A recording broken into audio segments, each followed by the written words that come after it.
जून 2026 तक शरह सूद 10% या उससे कम। मार्केट सर्वे ने नक्शा खींच दिया। रुपया मजबूत, महंगाई कम, शरह सूद मजीद कम होने की राह हमवार हो गई। मजीद क्या तफसीलात है बताने के लिए हमजा गिलानी हमारे साथ मौजूद हैं। हमजा गिलानी, क्या कहना है इस सर्वे में आवाम का, और यह भी बताइएगा क्या मुतवक्के है कि सिंगल डिजिट तक आ जाएगा इस शरह सूद?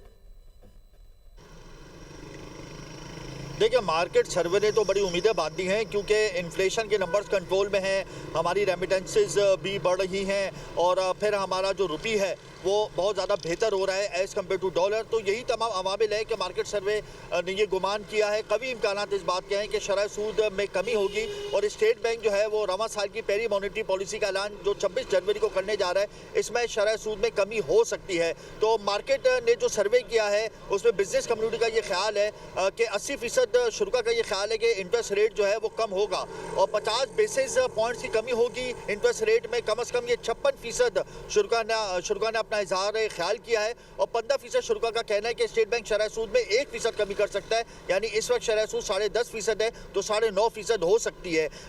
स्टेट बैंक ने मॉनेटरी पॉलिसी कमेटी में जो पिछली मॉनेटरी पॉलिसी का ऐलान किया था उसमें 50 बेसिस पॉइंट की कमी की थी और इस दफ़ा ये गुमान किया जा रहा है कि इससे ज़्यादा की कमी हो सकती है क्योंकि क्वेश्चन मौजूद है। और जून 2026 तक मॉनेटरी पॉलिसी जो है वो 10% पर बरकरार रहेगी। इस हवाले से 50% शुल्क की राय है और जून 2026 तक शरह सूद 10% से भी कम हो जाएगी, ये 46% शुल्क की राय है। तो यही तमाम अवामिल है जो मैंने आपको बताया कि रेमिटेंसेस का बढ़ना जो आइंदा आने वाले दिनों में मजीद बढ़ेंगी, हमारे इन्फ्लेशन के नंबर्स कंट्रोल में जो आइंदा आने वाले दिनों में मजीद डिक्रीज होंगे और हमारा जो रुपी है वो मुसलसल अप्रिशिएट हो रहा है एज कम्पेयर टू डॉलर। हमारा रुपी भी आइंदा आने वाले दिनों में बेहतर होगा क्योंकि ज़र मुबादला के ज़खायर बढ़ रहे हैं। तो यही गुमान किया जा रहा है कि 50 बेसिस से 100 बेसिस पॉइंट की कमी मुतवक्के है। ठीक है, बहुत शुक्रिया हमजा आपका।